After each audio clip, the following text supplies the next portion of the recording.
Nirmati Property Management. Contact 7667008999. MRL Realty's Nature's Enclave, Coastal Heaven theme-based resort villa plots, ECR. மாதம் 10,000 வரை assured rental income. Lifetime free stay at resort. 30க்கும் மேற்பட்ட வசதிகளுடன். Call 9962888888.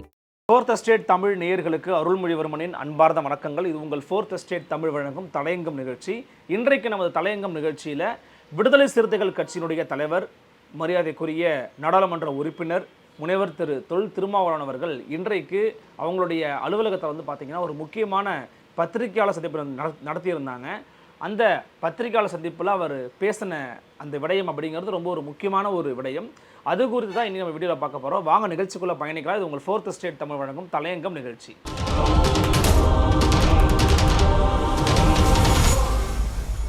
அன்னை furnitures, அன்னை திருமண சீர்வரிசை பொருட்கள், TV, fridge, washing machine உள்ளிட்ட 200க்கும் மேற்பட்ட பொருட்கள் அடங்கிய திருமண சீர்வரிசை ரூபாய் 99,000 மட்டுமே. தமிழகம் முழுவதும் இலவச டோர் டெலிவரி. தொடர்புக்கு 7550144440 9345044044. சமீபத்தில் கள்ளக்குறிச்சியில் நடந்த கள்ளச்சாராய மரணங்களை நீங்கள் கேள்விப்பட்டிருப்பீங்க.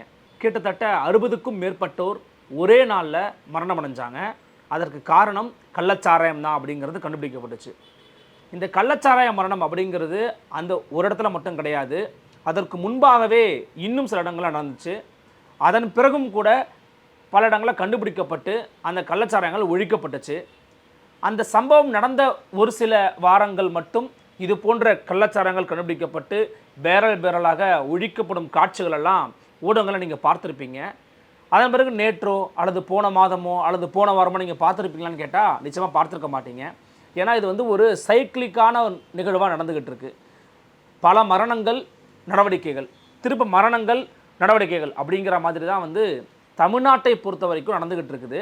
பெரிதளவில் ஊடக வெளிச்சம் அதில் காட்டுவது கிடையாது. ஒரு பெரிய இழப்பு ஏற்படுவதற்கு முன்பாக அது ஒரு பெரிய அதிர்வலைகளை தமிழ்நாட்டு அரசியலில் உருவாக்குச்சு. காரணம் என்னென்னா, எதிர்க்கட்சிகள், கூட்டணி கட்சிகள் அப்படின்னு எல்லோருமே அந்த பகுதிக்கு போய் அந்த மக்களை பார்த்து அவர்களுக்கு தங்களால் ஆன உதவிகளை பண்ணிட்டு தான் வந்தாங்க. அதை யாரும் மாற்றுக்கள் சொல்லிட முடியாது. இந்த அடிப்படையில் விசிகாவின் தலைவரும் நாடாளுமன்ற உறுப்பினருமான முனைவர் தொல் திருமாவளவன் அவர்களும் பார்த்திங்கன்னா அந்த பகுதிக்கு போயிருந்தாங்க.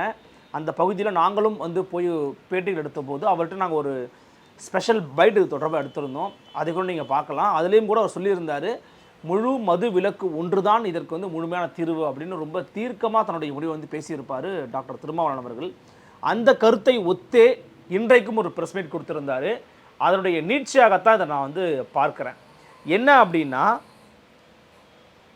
அக்டோபர் மாதம் 2ஆம் தேதி முழுமையான மதுவிலக்கு, அதாவது மது மற்றும் போதை ஒழிப்பு மகளிர் மாநாடு அப்படிங்கிறத விடுதலை சிறுத்தைகள் கட்சியின் சார்பாக தமிழ்நாட்டில் கள்ளக்குறிச்சி மாவட்டத்தில் நடத்த போகிறாங்க அப்படிங்கிறத சொல்லியிருக்கிறாங்க. ஏன் கள்ளக்குறிச்சியை சூஸ் பண்ணியிருக்கிறாங்க அப்படின்னா, கள்ளக்குறிச்சியில் தான் சமீபத்தில் நடந்த அந்த கோர சம்பவங்களை நீங்கள் பார்த்துருப்பீங்க.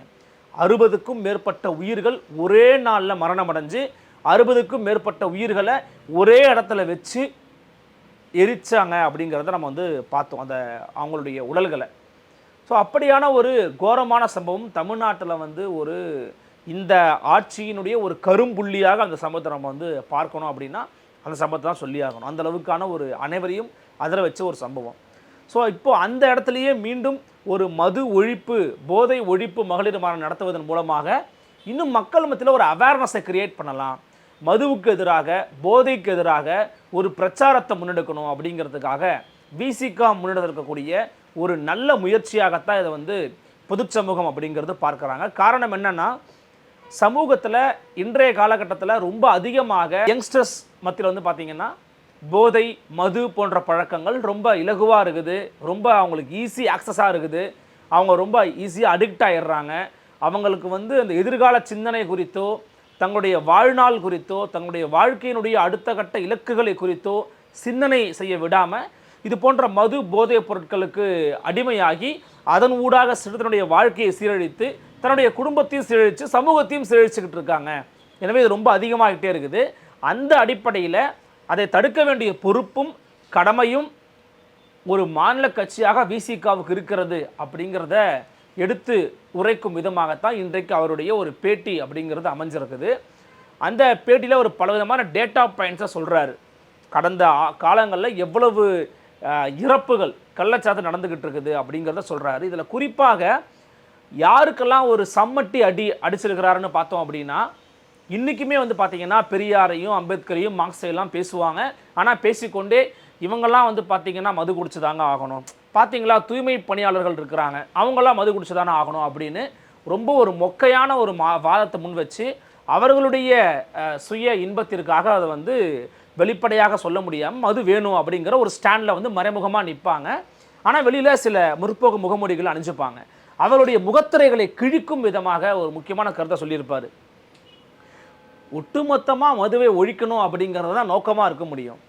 பணம் வராது, பொருளாதாரம் கிடைக்காது, அவங்களாலாம் இருக்க முடியாது அப்படின்னா அதற்கு மாற்று வழிகளை சிந்திங்க. இன்றைக்கி உலகம் நவீனமயத்தை நோக்கி நகர்ந்து கொண்டு இருக்கிறது.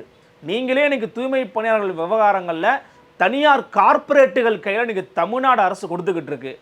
சுவேத சம்மித் அப்படிங்கிறவன் ஒரு தனியார், அந்த தனியார் கையில் அந்த கார்ப்பரேட் கையில் வந்து இந்த ஒட்டுமொத்தமாக தூய்மை பணிகளை வந்து ஒப்படைத்து விட்டு அவரிடமிருந்து ஒரு 30,000 ஊதியம் கிடைக்குன்ற பேரில் வெறும் 12,000 ஊதியத்தை வாங்கிக்கிட்டு மிச்ச காசை வந்து அந்த லேபர் கான்ட்ராக்டை வந்து எடுத்துக்கிட்டு போயிட்டு இருக்காங்க.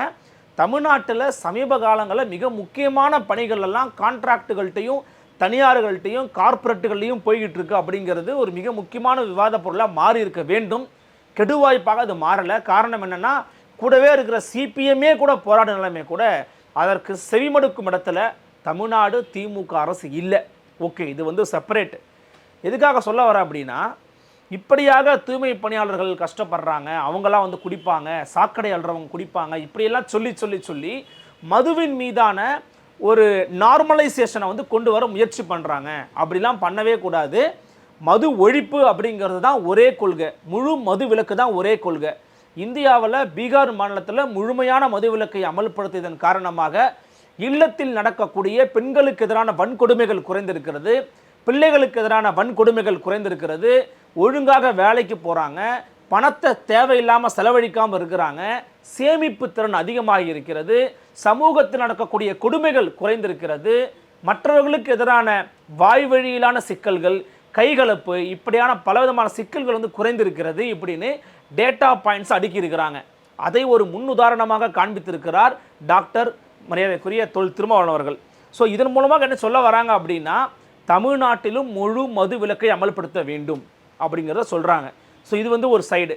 இப்போ இந்த மாதிரி கஷ்டப்பட்டு வேலை செய்கிறாங்க அப்படின்னா அந்த இடங்களுக்கு மனிதர்களை பயன்படுத்தக்கூடாது அப்படிங்கிறது ஏற்கனவே இந்திய அரசமைப்பு சட்டத்தில் இருக்கக்கூடிய ஒன்று. அதை நீங்கள் அமல்படுத்த வேண்டும்.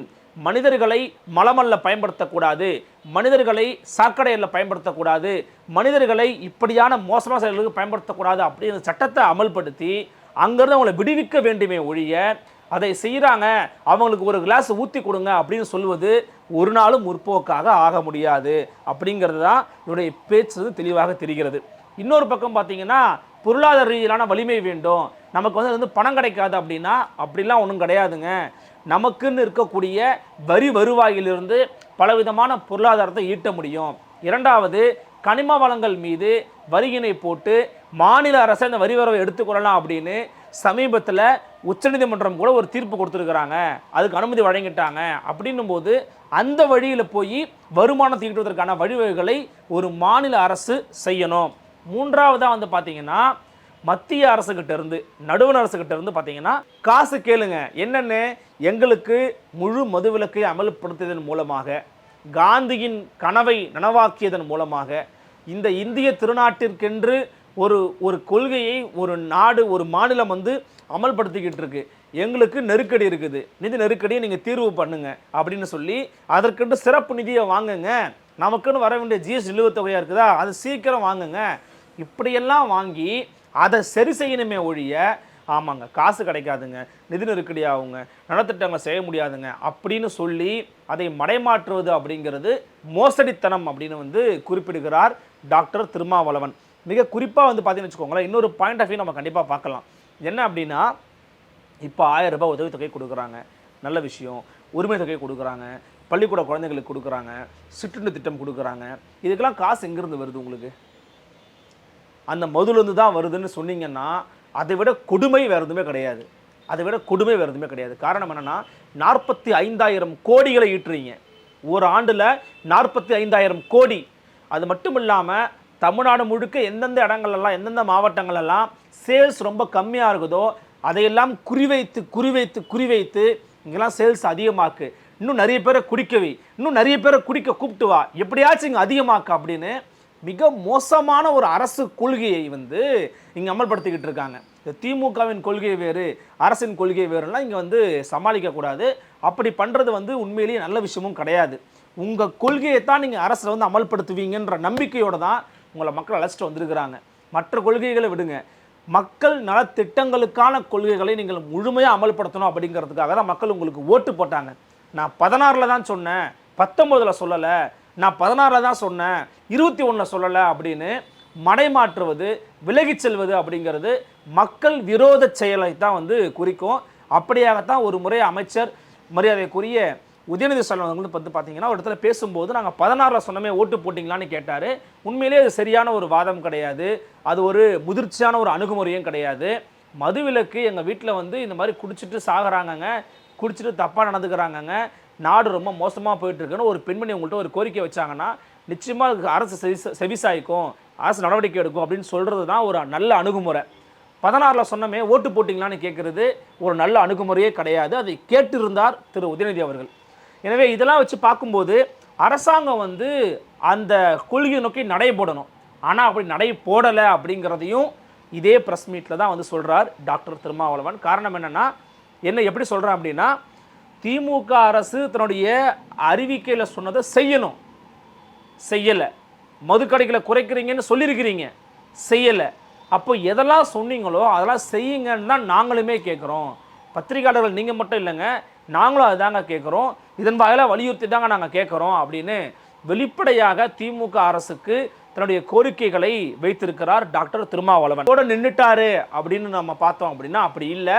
அடுத்தடுத்த கேள்விகளுக்கு பதில் சொல்லும்போது இந்த கூட்டம், இந்த மாநாடு அப்படிங்கிறது தேர்தல் அரசியலுக்கு அப்பாற்பட்டு ஒரு கொள்கை சார்ந்த மாநாடு அப்படின்னு சொல்கிறாங்க. என்ன காரணம் அப்படின்னா, மதுவிலக்கு அப்படிங்கிறதுல எங்களோட வந்து ஒற்றை புள்ளியில் நிற்கக்கூடிய யார் வேண்டுமானாலும் இந்த மாநாட்டிற்கு வரலாம், வருகை தரலாம், இதில் வந்து பங்கெடுக்கலாம் அப்படின்னு சொல்கிறாங்க. அதாவது எப்படின்னா, அடுத்தடுத்த கேள்விகள் கேட்கும்போது அதிமுக கூட வரலாம், அதிமுக காரனா இது மூலமாக அழைப்பே விடுக்கிறேன், வாங்க வந்து கலந்துக்கங்க. ஏன்னா திமுகவும் அதிமுகவும் ஆட்சியில் இருந்தவங்க அவங்க அமல்படுத்தலைல்ல, அப்போ நீங்கள் வந்து கலந்துக்கோங்க, இந்த மாநாட்டில் கலந்து கொண்டு பேசுங்க, இருங்க அப்படிங்கிற ரீதியில் தான் அவருடைய பேச்சு அப்படிங்கிறது இருந்துச்சு.